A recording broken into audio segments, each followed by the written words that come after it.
सभी विद्यार्थियों का पुनः एक बार आपके अपने इस YouTube चैनल साहित्य संगम में बहुत बहुत स्वागत है।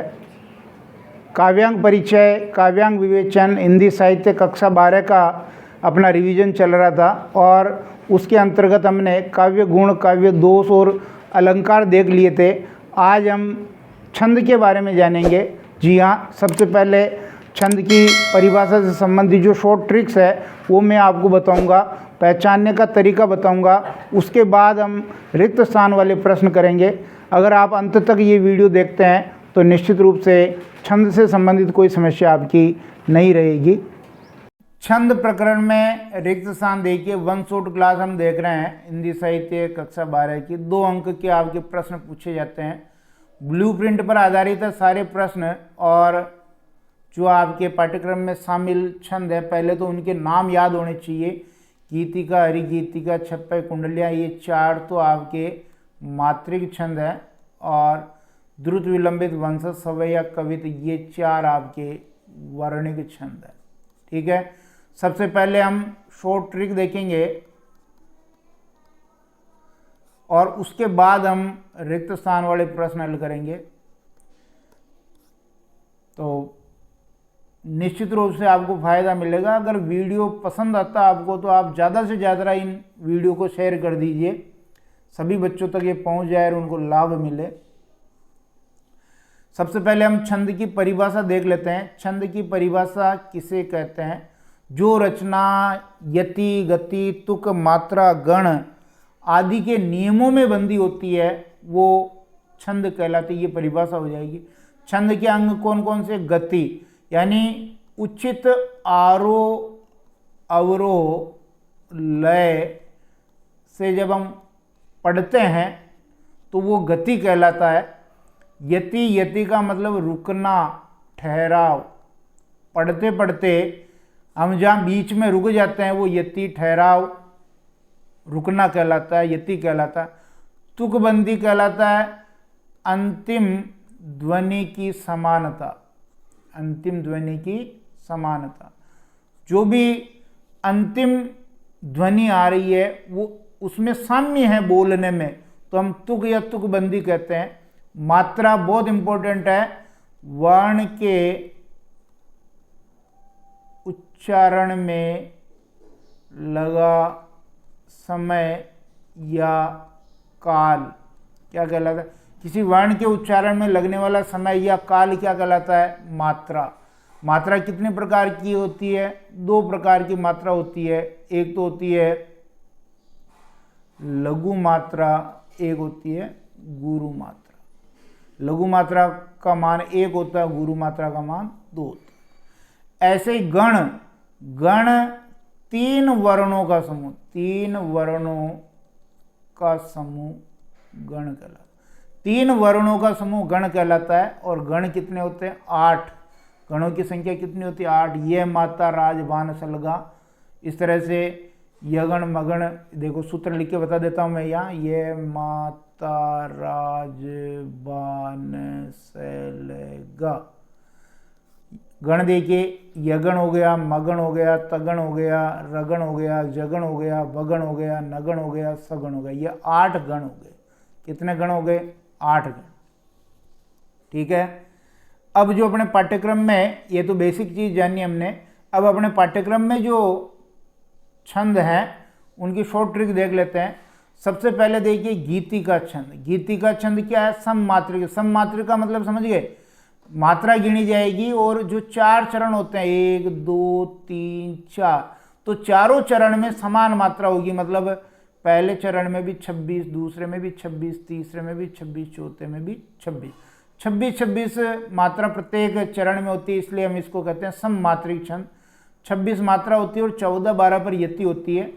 पहले 14 मात्रा आएगी, फिर 12 मात्रा आएगी, उसके बाद जोड़ हो जाएगी इनकी 26।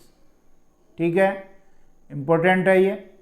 दूसरा देखिए हरिगीतिका, ये भी सममात्रिक छंद है क्योंकि इसमें भी जो आपके 4 चरण है, 1 2 3 4, ये 4 चरण है। प्रत्येक चरण में कितनी कितनी मात्रा होगी? पहले में भी 28, दूसरे में भी 28, तीसरे में 28, चौथे में भी 28।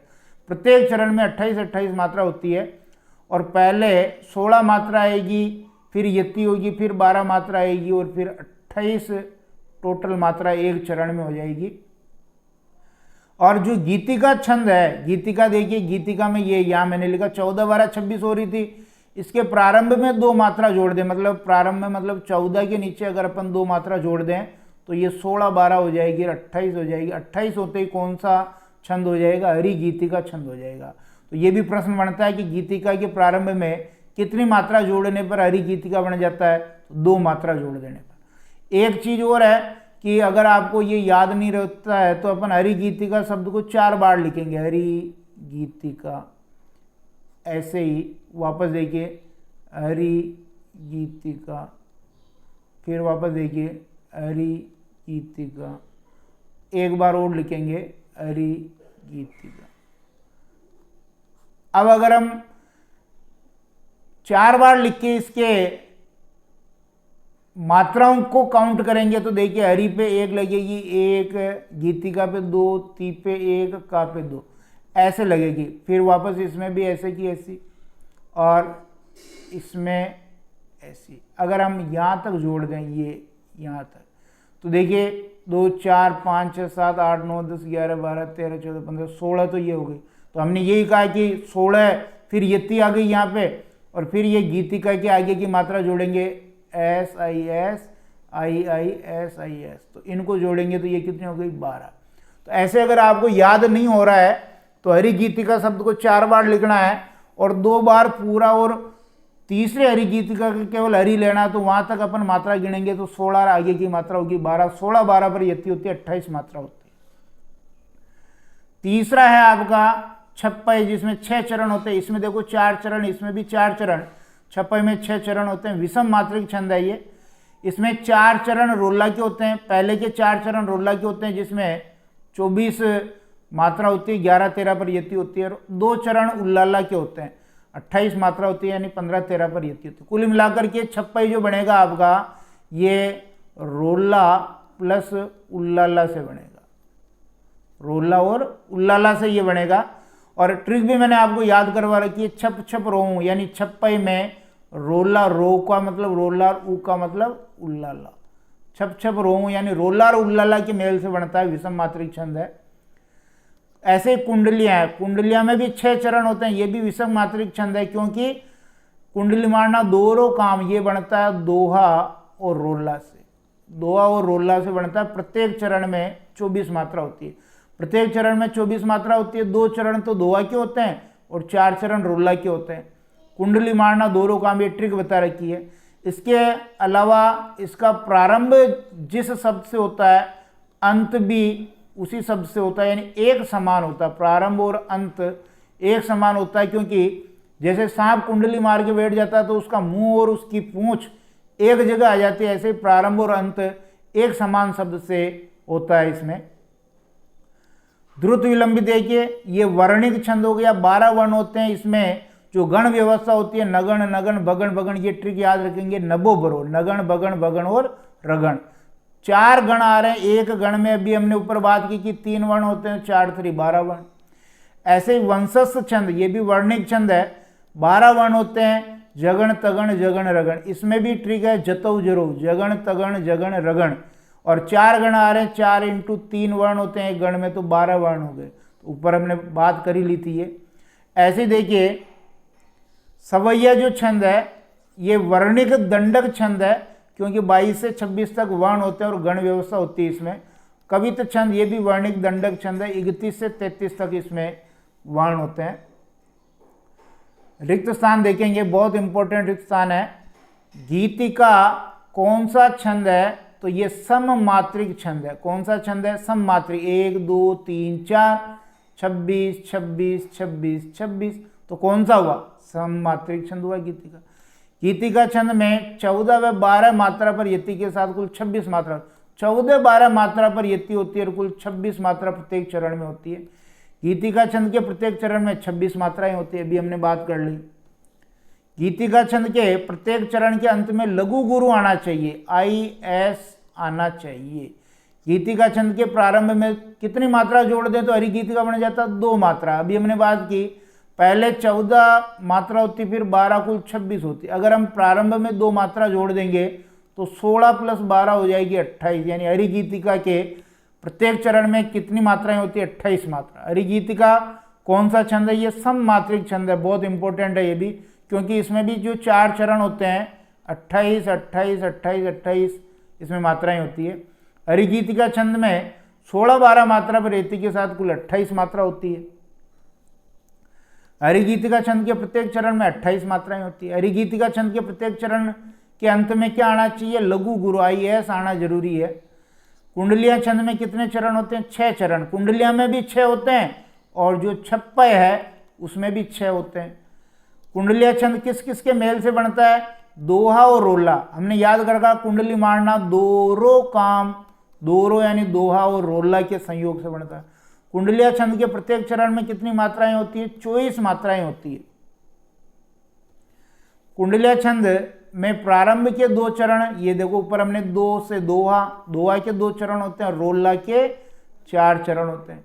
कुंडलिया छंद में प्रारंभ के 2 चरण दोहा के और अंतिम 4 चरण रोला के होते हैं। कौन से छंद में प्रारंभ और अंत एक समान होता है? कुंडलिया छंद में प्रारंभ और अंत एक समान होता है। कुंडलिया छंद कौन सा है? ये विषम मात्रिक छंद है। छप्पय छंद में कितने चरण होते हैं? 6 चरण होते हैं। 6 पेर 6 चरण होते हैं। छप्पय छंद किस किस के संयोग से बनता है? छप छप रोऊ, ये ट्रिक याद कर कि रोऊ, रोऊ का मतलब रो का रोला और ऊ का उल्लाला, रोला और उल्लाला के संयोग से बनता है। छप्पय छंद में प्रारंभ के 4 चरण रोला छंद के होते हैं, अंत के 2 चरण उल्लाला के होते हैं, रोऊ, और वापस वो की वही बात, 4 चरण रोला के होते हैं, अंतिम 2 चरण, ये यहाँ पर गलत हो गया, अंतिम 2 चरण यहाँ उल्लाला के होते हैं। ठीक है। छप्पय छंद विषम मात्रिक छंद है, क्योंकि 2 छंदों के मेल से बन रहा विषम मात्रिक छंद है। और रोला छंद के प्रत्येक चरण में 11, 13 के साथ 24 मात्रा होती है। अब ये आपके कोर्स में नहीं है, लेकिन समझने की दृष्टि से मैंने यहाँ पर ये जो मेल बन रहा था, यानी जो रोला उल्लाला और एक बन रहा था दोरो काम, तो दोआ और रोला, ये जो आए हैं इनको भी मैंने यहाँ अलग समझाया है। आप चाहें तो इनको छोड़ दें, क्योंकि यहाँ से प्रश्न आने की संभावना कम है। रोला छंद के प्रत्येक चरण में 24 मात्रा। रोला छंद सममात्रिक छंद। उल्लाला छंद में 15 और 13 पर यति होती है। विषम मात्रिक छंद है उल्लाला भी। दोहा छंद के विषम चरणों में 13 और सम चरणों में 11 मात्रा होती है। दोहा छंद विषम मात्रिक छंद है, क्योंकि 13, 11 है। दोहा छंद के प्रथम और तृतीय चरण में 13 मात्रा, दूसरे चौथे में 11। पहला और तीसरा चरण समान होता है, दूसरा और चौथा चरण समान होता है। दोहा छंद में तुक सम चरणों में मिलती है। दोहा छंद के सम चरणों के अंत में गुरु लघु मात्राएं होनी आवश्यक है। अब यहाँ वापस बेसिक पे आ जाते हैं। छंद शास्त्र का सबसे प्राचीन ग्रंथ पिंगल शास्त्र है, इसके आचार्य पिंगलाचार्य हैं। जो काव्य रचना यति गति गण मात्रा आदि में बंदी होती है उसे क्या कहते हैं? छंद। गद्य की कसौटी व्याकरण है, तो कविता की कसौटी छंद है। यति गति गण मात्रा तुक आदि छंद के अंग या अवयव कहलाते हैं। जिस लय से छंद को पढ़ा जाता है वह गति कहलाती है। ये सारी ऊपर शॉर्ट बातें हमने कर ली थी। छंद को पढ़ते समय गति को तोड़कर जिस स्थान पर कुछ देर के लिए रुका जाता है, रुकना ठहरना शब्द आ जाए तो वो यति कहलाता है। छंद को पढ़ते समय थोड़ी देर के लिए रुकना आ गया, यति कहलाएगा। किसी छंद को पढ़ते समय विराम भी आ जाए, विराम ठहरना रुकना, ये यति कहलाता है। छंद के चरणों की अंतिम ध्वनि की समानता तुक कहलाती है। छंद में वर्णों के उच्चारण में जो समय लगता है या काल, उसे मात्रा कहते हैं। मात्रा कितने प्रकार की होती है? 2 प्रकार की होती है। कौन कौन सी? एक तो होती है लघु मात्रा, एक होती है गुरु मात्रा। ह्रस्व स्वर उच्चारण वाले वर्णों की मात्रा लघु होती है। दीर्घ स्वर उच्चारण वाले वर्णों की मात्रा गुरु होती है। लघु मात्रा का मान 1 होता है, गुरु मात्रा का मान 2 होता है। लघु मात्रा को ऐसे अंग्रेजी के आई जैसे लिखते हैं, और गुरु मात्रा को ये वक्र लाइन यानी अंग्रेजी के एस तरीके से लिखते हैं। छंद में लघु वर्ण का संकेत आई और गुरु का एस है। संयुक्त व्यंजन के पहले वाले ह्रस्व स्वर पर गुरु मात्रा लगती है। हलंत वर्णों के पहले गुरु मात्रा लगती है। वेरी वेरी मोस्ट कर दें, 3 वर्णों का समूह क्या कहलाता है? गण कहलाता है। इसके बारे में हमने बात कर ली। गणों की संख्या कितनी? 8 है। 8 गण मान्य है। गण सूत्र यह माता राज बान सलगा। सामान्यतः छंद कितने प्रकार के होते हैं? 3। एक तो होता है वर्णिक, मात्रिक और एक होता है मुक्तक। वर्ण और मात्रा के आधार पर छंद के कितने भेद है? 2 भेद है, वर्णिक और मात्रिक। मात्रिक छंद में मात्रा की गणना की जाती है, वर्णिक छंद में वर्णों की गणना की जाती है। जिन छंदों में वर्णों और मात्राओं का बंधन नहीं होता उन्हें मुक्तक छंद कहते हैं। मुक्तक छंद के प्रवर्तक सूर्यकांत त्रिपाठी निराला है। रबड़ छंद, केचुआ छंद मुक्तक छंद का ही नाम है। मात्रिक छंद के कितने भेद है? 3। मात्रिक छंद के 3 भेद देखिए भाई। ये मात्रिक छंद है जिसमें मात्रा गिनी जाती है। उसमें पहला होता है सममात्रिक, दूसरा होता है अर्ध सममात्रिक और तीसरा होता है विषम मात्रिक। सममात्रिक छंद के सभी 4 चरणों में समान मात्राएं होती है। अर्ध सममात्रिक जो छंद होता है पहला तीसरा कहलाता है विषम चरण, दूसरा चौथा कहलाता है सम चरण। इसमें मात्राएं समान होती है। जैसे ये नीचे आ गया, विषम चरण में समान मात्रा, सम चरण में समान मात्रा। विषम मात्रिक छंद के चरणों में असमान मात्राएं होती है। द्रुत विलंबित छंद समवर्णिक छंद है क्योंकि 12 12 12 12 वर्ण होते हैं। द्रुत विलंबित छंद के प्रत्येक चरण में 12 वर्ण होते हैं। द्रुत विलंबित छंद में क्रमशः नगण भगण भगण रगण आते हैं। नभो बरो, ये ट्रिक आप याद करेंगे। द्रुत विलंबित छंद का लक्षण नभो बरो है। वंशज छंद भी समवर्णिक छंद है क्योंकि इसमें भी 12 12 12 12 वर्ण होते हैं। प्रत्येक चरण में 12 वर्ण होते हैं। और जगण तगण जगण रगण आते हैं जिसका गण लक्षण है जतो जरो। ये ट्रिक है, याद रखेंगे वंशज छंद की। कवित छंद वर्णिक दंडक छंद है। कवित छंद में 4 चरण होते हैं और प्रत्येक चरण में 31 से 33 वर्ण होते हैं। घनाक्षरी जो कवित होता है उसमें 31 वर्ण होते हैं। मनहरण कवित में भी 31 वर्ण होते हैं। ये इसके प्रकार है। घनाक्षरी या मनहरण कवित के प्रत्येक चरण के अंत में गुरु वर्ण होना चाहिए। घनाक्षरी मनहरण कवित में 8 8 8 7 यानी 16 15 पर यति होती है। घनाक्षरी कवित के 2 भेद हैं, रूप घनाक्षरी, देव घनाक्षरी। सवैया एक वर्णिक दंडक छंद है, वर्णिक कर दें इसको, वर्णिक दंडक छंद है। 4 चरण होते हैं। सवैया के भी कितने चरण होते हैं? 4 चरण होते हैं। प्रत्येक चरण में 22 से 26 वर्ण होते हैं, बहुत इंपॉर्टेंट। सवैया छंद मुख्यतः 3 गण से बनता है, भगण वाला सवैया, जगण वाला, सगण वाला। मदिरा सवैया के प्रत्येक चरण में 7 भगण 1 गुरु से 22 वर्ण होते हैं। 7 3 21 + 1 22। मालती सवैया के प्रत्येक चरण में 7 भगण 2 गुरु से 23 वर्ण होते हैं। 7 3 21 + 2 23। किरीट सवैया के प्रत्येक चरण में 8 भगण होते हैं तो 8 3 24 वर्ण होते हैं। सुमुखी सवैया के प्रत्येक चरण में 7 जगण 1 लघु 1 गुरु से 23 वर्ण होते हैं, यानी 7 3 21 + 1 लघु 1 गुरु 23 वर्ण हो गए। दुर्मिल सवैया के प्रत्येक चरण में 8 सगण होते हैं, 8 3 24। इस प्रकार ये रिक्त स्थान वाले प्रश्न थे छंद के। अगर आपको वीडियो पसंद आते हैं तो ज़्यादा से ज़्यादा इनको शेयर कीजिए। धन्यवाद।